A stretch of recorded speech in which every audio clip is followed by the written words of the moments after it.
Josaphat, roi de Juda, était dans la détresse. Les troupes ennemies se rapprochaient et la perspective semblait désespérée. Dans sa frayeur, Josaphat se disposa à chercher l'Éternel et il publia un jeûne pour tout Juda. Le peuple commença à affluer au temple pour plaider auprès de Dieu miséricorde et délivrance. Josaphat conduisait le service de prière et demanda à Dieu de changer les circonstances. Il dit : « Éternel, Dieu de nos pères, n'es-tu pas Dieu dans les cieux ? N'est-ce pas toi qui domines sur tous les royaumes des nations ?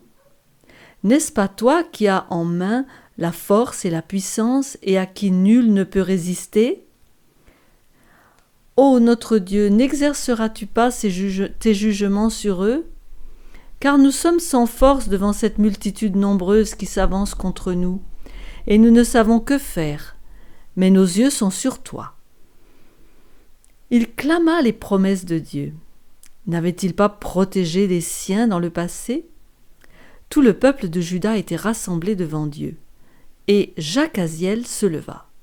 Son message apporta courage et direction au peuple effrayé. Il leur dit : « Soyez attentifs, tout Juda et habitants de Jérusalem, et toi, roi Josaphat. Ainsi vous parle l'Éternel.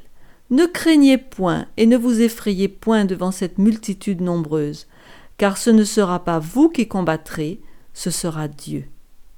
Demain, descendez contre eux. Ils vont monter par la colline de Tzitz et vous les trouverez à l'extrémité de la vallée, en face du désert de Jéruel. Vous n'aurez point à combattre en cette affaire, présentez-vous, tenez-vous là, et vous verrez la délivrance que l'Éternel vous accordera. Juda et Jérusalem, ne craignez point et ne vous effrayez point. Demain, sortez à leur rencontre, et l'Éternel sera avec vous. » Le matin suivant, le roi Josaphat encouragea ses troupes par ces mots : « Confiez-vous en l'Éternel votre Dieu, et vous serez affermis. Confiez-vous en ses prophètes, et vous réussirez. » Le roi se confia pleinement dans le prophète Jacaziel, au point de remplacer ses troupes de front par un chœur de chanteurs louant le Seigneur. Alors que les hymnes de foi remplissaient l'air, le Seigneur travaillait à amener la confusion parmi les armées alliées contre Juda.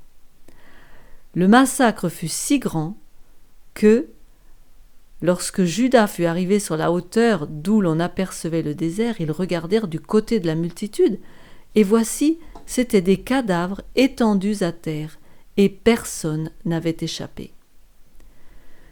Le prophète Jacaziel fut, en la circonstance, la voix de Dieu. Ainsi, les prophètes ont joué un rôle vital, aussi bien au temps de l'Ancien Testament qu'au temps du Nouveau Testament. Mais la prophétie a-t-elle cessé de fonctionner après la formation du canon biblique ? Dans la vidéo sur les vrais et les faux prophètes, nous avons présenté le prophétisme avec les tests qui permettent d'investiguer avec précaution toutes les prétentions aux dons prophétiques. Nous avons vu que Dieu communique, encourage, reprend, exhorte par ses prophètes. Aujourd'hui, je vais m'intéresser aux dons prophétiques dans le Nouveau Testament et dans les derniers temps de la fin.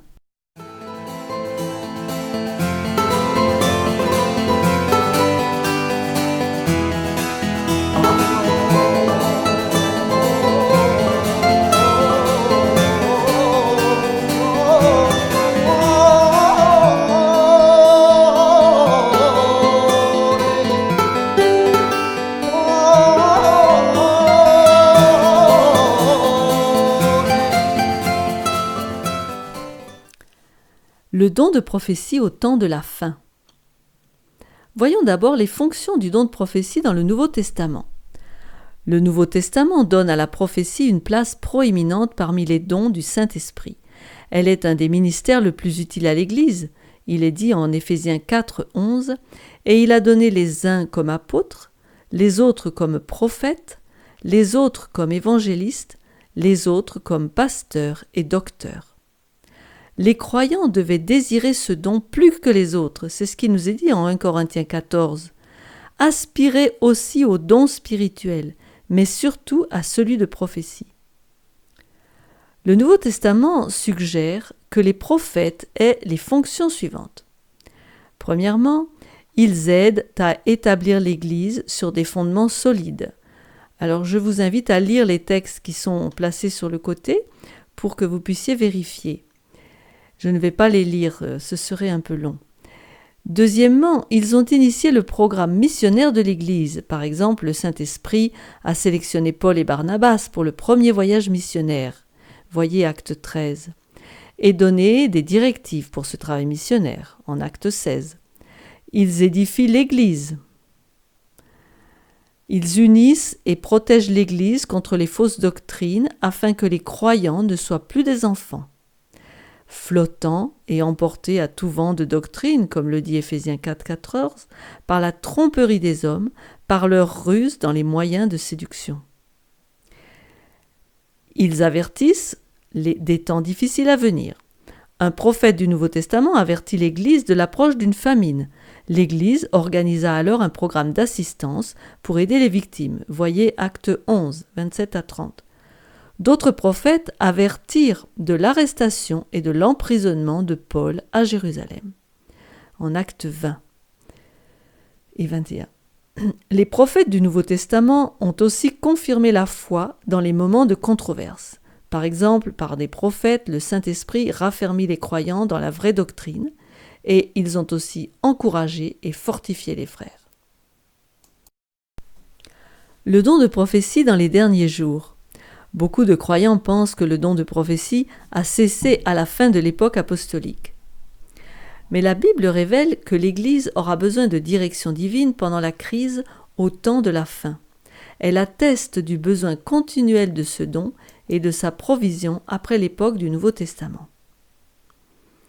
Voyons la continuité de ces dons spirituels. Ça n'a jamais cessé en fait. On ne trouve aucune évidence biblique concernant le retrait des dons spirituels à l'Église tant que ceux-ci n'ont pas accompli leur but, c'est-à-dire d'amener l'Église à l'unité de la foi. C'est ce qu'avait dit Éphésiens 4, 13, jusqu'à ce que nous soyons tous parvenus à l'unité de la foi et de la connaissance du Fils de Dieu, à l'état d'homme fait, à la mesure de la stature parfaite de Christ. Si vous lisez le début du chapitre, vous verrez qu'il s'agit des dons spirituels qui sont accordés à l'Église. Elle n'a pas encore atteint cette expérience d'unité de la foi, d'atteindre la stature parfaite de Christ. Donc, elle en a encore besoin. Ces dons, et en particulier le don de prophétie, agiront pour le bien du peuple de Dieu jusqu'au retour de Jésus. C'est pourquoi Paul a dit de ne pas éteindre l'esprit, ni de mépriser les prophéties, et il a conseillé d'aspirer aux dons spirituels, mais surtout à celui de prophétie. Ces dons se sont toujours manifestés dans l'Église primitive apostolique. Après la mort des apôtres, les prophètes étaient respectés jusque vers l'an 300 après Jésus. Mais le déclin de la spiritualité dans l'Église, l'apostasie, qu'elle soit au début rapidement et au Moyen-Âge, contribuèrent à la quasi-disparition des dons du Saint-Esprit. À ceci s'ajouta la montée de faux prophètes qui fit perdre confiance dans le don de prophétie. Cependant, et malgré ce déclin dans l'histoire, Dieu avait-il retiré ce don pour toujours ? Il semble que non, puisque la Bible indique qu'à l'approche de la fin, ce don sera de nouveau présent pour assister l'Église dans les temps difficiles. Voyons le don de prophétie juste avant le retour de Jésus. Dieu accorda le don de prophétie à Jean-Baptiste pour annoncer la première venue de Christ. De la même manière, on peut s'attendre à l'envoi du même don pour proclamer sa deuxième venue, afin que chacun puisse se préparer à rencontrer son Sauveur. Plus encore, Jésus a mentionné la montée de faux prophètes comme l'un des signes avant-coureurs de sa venue, en Matthieu 24, verset 11. S'il a averti contre les faux prophètes, cela n'implique-t-il pas qu'il y aura aussi des vrais prophètes ? Le prophète Joël a prédit un déversement de ce don juste avant le retour de Christ. On le lit dans le chapitre 2 de Joël, au verset 28 à 31. « Après cela, je répandrai mon esprit sur toute chair. Vos fils et vos filles prophétiseront, vos vieillards auront des songes et vos jeunes gens des visions. Même sur les serviteurs et sur les servantes. Dans ces jours-là, je répandrai mon esprit. Je ferai paraître des prodiges dans les cieux et sur la terre, du sang, du feu, des colonnes de fumée. Le soleil se changera en ténèbres et la lune en sang, avant l'arrivée du jour de l'Éternel, de ce jour grand et terrible. On sait que ces mots-là signifient le retour de Christ. Cette prophétie s'est réalisée à la Pentecôte, de manière remarquable, mais peut-être partielle, laissant prévoir un accomplissement plus complet vers la fin. Ces phénomènes dans le soleil et la lune se sont-ils produits lors de la première Pentecôte ? On sait qu'ils ont été constatés vers le XVIIIe siècle, au début du temps de la fin. La Pentecôte fut un avant-goût de la pleine manifestation de l'Esprit avant la deuxième venue de Jésus. Comme la pluie de la première saison en Palestine, qui tombait en automne juste après les semailles, pour faire germer les graines, le déversement du Saint-Esprit à la Pentecôte inaugurait la dispensation de l'Esprit. L'accomplissement final et complet de la prophétie de Joël correspond à la pluie de l'arrière-saison, celle qui tombait au printemps en Israël et qui mûrissait le grain. Lisons le verset 23. « Et vous, enfants de Sion, soyez dans l'allégresse et réjouissez-vous en l'Éternel votre Dieu, car il vous donnera la pluie en son temps, il vous enverra la pluie de la première et de l'arrière-saison, comme autrefois. » De la même manière, le déversement final du Saint-Esprit aura lieu avant le retour de Jésus. Comme la pluie de l'arrière-saison, ce don du Saint-Esprit fera mûrir la moisson de la terre. Parlons du don prophétique dans l'Église du reste. Apocalypse 12 révèle deux grandes périodes de persécution. Une qui a duré 1260 années, de 538 à 1798, et une autre qui aura lieu juste avant la deuxième venue de Jésus, où Satan s'attaquera au reste de la postérité de la femme. Une femme, vous vous rappelez, étant une église. Ce reste est l'Église qui refuse d'abandonner les commandements de Dieu et qui a le témoignage de Jésus d'après Apocalypse 12, verset 17. Lisons-le ensemble. « Et le dragon fut irrité contre la femme, le dragon étant Satan, l'ennemi, la femme, l'Église, et il s'en alla faire la guerre au reste de sa postérité, donc un petit reste de l'Église, à ceux qui gardent les commandements de Dieu et qui ont le témoignage de Jésus. » Phrase intéressante et un petit peu énigmatique, nous allons l'expliquer. Cette Église du reste est caractérisée par son obéissance aux 10 commandements de Dieu, et elle a le témoignage de Jésus. Expliquons-nous. En Apocalypse 19, 10, il est dit « Car le témoignage de Jésus est l'esprit de la prophétie ». On voit la relation entre le témoignage de Jésus et la révélation prophétique, car le témoignage de Jésus, comme il est dit, est l'esprit de la prophétie. Dans son commentaire biblique, James Moffat écrit « Le témoignage ou le témoin de Jésus, ou bien le témoin qui est porté par Jésus, constitue l'esprit de prophétie. Ceux qui ont le témoignage de Jésus sont possesseurs de l'inspiration prophétique. C'est Jésus qui atteste à travers le prophète. C'est la révélation de Jésus qui agit dans les prophètes chrétiens. L'expression « esprit de prophétie » peut donc se référer au fait que le Saint-Esprit inspire le prophète et lui donne une révélation de Dieu, peut se référer à l'opération du don de prophétie ou au moyen de la prophétie elle-même. C'est l'esprit de prophétie. Par le don prophétique, Jésus lui-même témoigne à l'Église par ce moyen, par le moyen de la prophétie. C'est une caractéristique de l'Église du reste, telle que décrite dans Apocalypse 12, 17. Dieu donna le don de prophétie à l'Église du reste pour organiser, instruire et guider le peuple de Dieu. Reprenons un texte dans Acte 7. Ce Moïse qui dit aux fils d'Israël « Dieu vous suscitera d'entre vos frères un prophète comme moi. C'est lui qui, lors de l'assemblée au désert, étant avec l'ange qui lui parlait sur la montagne de Sinaï et avec nos pères, reçut des oracles vivants pour nous les donner. » Et dans Osée 12, verset 13, il est dit « Par un prophète, Moïse, l'Éternel fit monter Israël hors d'Égypte, et par un prophète, Jésus, Israël fut gardé. » C'était bien Jésus, le rocher qui les suivait, la nuée qui était le prophète qui suivait Israël et qui le gardait. Il ne serait donc pas surprenant de trouver ce don dans l'Église de la fin, lors de son ultime exode, celui de la planète Terre polluée par le mal, vers la Canaan céleste. Il nous est dit, en Ésaïe 11, verset 12, « Il élèvera une bannière pour les nations. Il rassemblera les exilés d'Israël, pas l'Israël littéral, mais l'Israël spirituel, et il recueillera les dispersés de Juda, des 4 extrémités de la terre. Oui, il rassemblera son peuple. » Grâce à l'esprit de prophétie. Pourquoi ce don prophétique est-il nécessaire ? Comme au temps de l'Exode, Moïse, rempli de l'esprit de prophétie, a pu guider, rassurer, exhorter le peuple tout au long de son voyage, et quand les difficultés s'amoncelaient. Et dans Daniel 12, verset 1, il annonce Daniel que ce sera une époque de détresse telle qu'il n'y en a point eu de semblable depuis que les nations existent jusqu'à cette époque. Donc pour supporter ce dernier grand conflit prédit par Daniel et aussi par l'Apocalypse, Dieu a envoyé un précieux message pour guider son peuple vers leur objectif final, qui est l'union avec leur Sauveur à son retour. Donc Dieu envoie un prophète dans les moments difficiles de l'histoire de l'Église et il en est de même vers la fin. Parlons des prophètes post-bibliques par rapport à la Bible. C'est le don prophétique qui a d'ailleurs produit notre Bible actuelle. Pratiquement, ce sont les prophètes qui se sont exprimés. Même Moïse, même Abraham ont été appelés des prophètes. Après que le canon des Écritures soit établi dans les temps post-bibliques, le don de prophétie ne dépasse pas et n'ajoute pas à la Bible. Il fonctionne au temps de la fin comme au temps des apôtres. Il élève la Bible comme la base de la foi.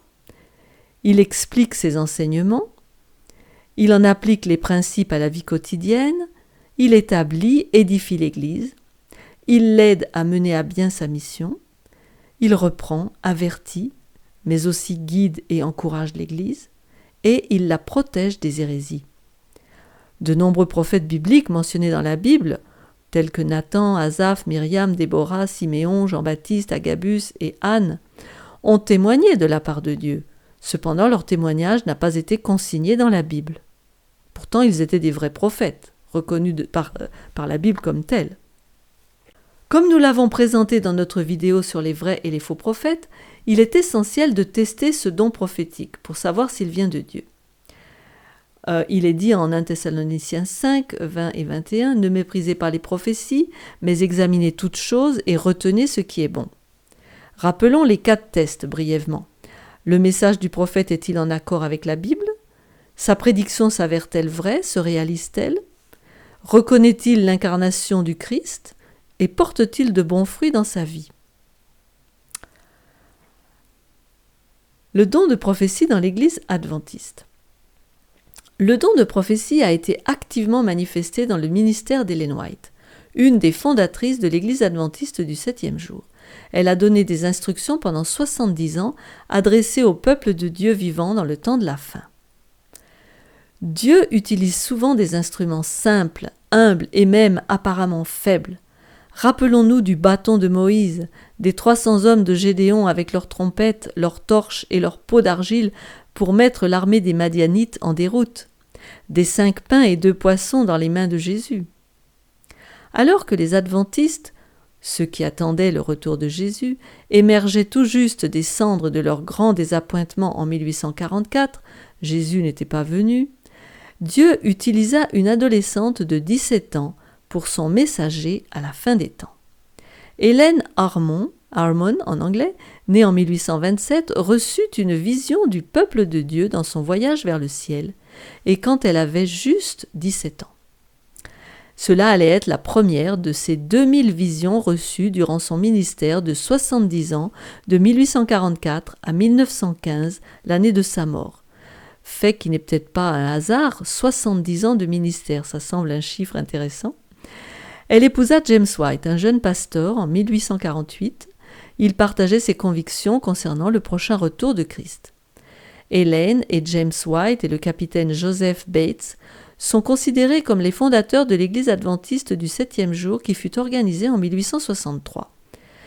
Elle fut, Madame White, un écrivain prolifique de plus de 40 ou 50 livres, 5000 articles de périodiques et plus, des lettres et beaucoup de choses. Elle est l'auteure américaine féminine la plus traduite de tous les temps. Pendant son ministère, elle a aidé à l'établissement des différents ministères dans l'Église, le ministère médical, le ministère des publications, le ministère éducatif et ses écoles. Ses conseils inspirés basés sur des visions ont guidé l'Église naissante jusqu'à aujourd'hui. Dès le commencement, les croyants adventistes ont été convaincus qu'Ellen White possédait le vrai don biblique de prophétie. Ils croient, comme on l'a remarqué avant, que Apocalypse 12, 17 et Apocalypse 19, 10 établissent ce don prophétique comme l'une des deux marques distinctives du peuple du reste. Ils gardent les commandements de Dieu et ils ont le témoignage de Jésus. Le témoignage de Jésus étant l'esprit de la prophétie. Bien qu'Ellen White n'ait jamais clamé être un prophète, se réclamant plutôt du titre de messagère du Seigneur, si on lui applique les tests bibliques pour reconnaître un prophète, les adventistes sont convaincus qu'elle possédait le don de prophétie authentique. Appliquons-lui les 4 tests. En accord avec la Bible. Premier test. Sa littérature abondante inclut des dizaines de milliers de textes bibliques. Une étude attentive a montré que ses écrits sont cohérents, exacts et en plein accord avec les Écritures. Bien sûr que c'est moi qui vous le dis. Si vous le voulez le savoir, il faut que vous lisiez ces livres. Ils sont disponibles. L'exactitude de ses prédictions, c'est le deuxième test. Les écrits d'Ellen White contiennent un nombre relativement petit de prédictions. Certaines sont en cours de réalisation, d'autres sont encore dans le futur. Mais certaines du passé se sont réalisées avec une précision remarquable. Examinons-en 2. Premièrement, la montée du spiritisme moderne. En 1850, quand le spiritisme venait à peine de se lever, Ellen White l'a identifié comme une tromperie des derniers jours et prédit sa croissance. Elle prédit que ce mouvement antichrétien au début deviendrait respectable parmi les chrétiens. Aujourd'hui, le spiritisme a envahi les églises et il est reconnu comme le don spirituel qui permet de guérir les malades et d'écrire une existence future consciente et progressive. Deuxième réalisation de prophétie, la coopération étroite entre les catholiques et les protestants. À l'époque d'Ellen White, un gouffre littéral séparait les protestants et les catholiques. L'anticatholicisme faisait rage. Elle prophétisa que des changements majeurs dans le protestantisme donneraient le jour à un éloignement de la foi de la Réforme. Ainsi, les différences entre catholiques et protestants allaient diminuer, conduisant à établir un pont sur le gouffre les séparant. Après sa mort, on a vu la montée de l'œcuménisme, l'établissement du Conseil mondial des Églises, Vatican II, l'ignorance et le rejet de la Réforme par les protestants. Et enfin, la coopération est devenue de plus en plus étroite. Test numéro 3. La reconnaissance de l'incarnation de Christ. Ellen White a écrit de manière extensive sur la vie de Christ. Son rôle en tant que sauveur, son sacrifice expiatoire à la croix, son ministère d'intercession. Son livre, Jésus-Christ, a été acclamé comme l'un des traités les plus spirituels jamais écrits sur la vie de Christ. Elle a écrit ses plus belles pages sur sa vie. Elle l'a décrit comme pleinement Dieu et pleinement homme. Elle décrit son ministère de manière pratique et désire amener le lecteur à une relation intime avec son Sauveur. 4e test. Les fruits et l'influence de son ministère. Bien que n'ayant jamais tenu une position officielle, n'étant pas un pasteur, n'ayant jamais reçu un salaire de l'Église jusqu'à la mort de son mari, son influence a façonné l'Église adventiste plus que toute autre chose à part la Bible. Elle fut la force motrice de l'établissement de maisons de publication, d'hôpitaux et de petites unités de soins que l'on appelle sanitariums, d'écoles et de stations missionnaires dans le monde entier. Grâce à cela, cette Église est une des organisations missionnaires protestantes qui a connu le plus rapide essor. Ses écrits ont une envergure extraordinaire. Elle a reçu de Dieu des conseils sur de nombreux sujets: éducation, vie familiale, tempérance, évangélisation, publication, nutrition saine, santé. Ces conseils sur la santé donnés il y a plus d'un siècle ont été vérifiés par la science. Elle a écrit ses plus belles pages sur la vie de Jésus, comme je l'ai dit un peu plus tôt, lui-même et sur les valeurs morales et éthiques les plus élevées. L'impact de ses écrits sur les individus est profond. Lisez-les pour vous faire une idée. Lisez par exemple Vers Jésus, Jésus-Christ, Patriarche et Prophète et beaucoup d'autres. Rappelons que ces écrits ne sont pas un substitut à la Bible. On ne peut les placer au même niveau. Ellen White elle-même a toujours cru et enseigné que la Bible est la norme ultime pour l'Église. C'est notre règle de foi et de pratique, a-t-elle dit. Ces écrits sont un guide qui conduit et ramène aux Écritures. C'est dans ses propres mots une petite lumière guidant hommes et femmes vers la grande lumière qu'est la Bible. Ces écrits sont un guide pour comprendre la Bible et pour en appliquer ses principes. En conclusion, nous avons présenté un défi pour le croyant du XXIe siècle. L'Apocalypse présente une prophétie intéressante et peu comprise, que le témoignage de Jésus allait se manifester par l'esprit de prophétie dans les derniers jours de l'histoire de notre planète. Alors, quelle sera notre attitude face à ce défi ? Indifférence, incrédulité, rejet ? Adoptons l'attitude recommandée dans ces versets. Examinez toutes choses, retenez ce qui est bon. Il y a tout à gagner à s'engager dans ce mandat d'investigation biblique. Josaphat, le roi d'Israël, cité au début de notre exposé, nous rappelle « Confiez-vous en l'Éternel votre Dieu et vous serez affermis, confiez-vous en ses prophètes et vous réussirez. » Ces paroles sont certainement vraies aujourd'hui encore. Ceux qui veulent lire un de ces petits ouvrages peuvent cliquer sur le lien qui se trouve dans la description de la vidéo. Ce livre, Vers Jésus, a été traduit en plus de 100 langues et s'est vendu à plus de 15 millions de copies. De même pour l'autre qui s'appelle La tragédie des siècles, pour ceux qui aiment la prophétie et l'histoire. Voilà, nous vous souhaitons une bonne étude.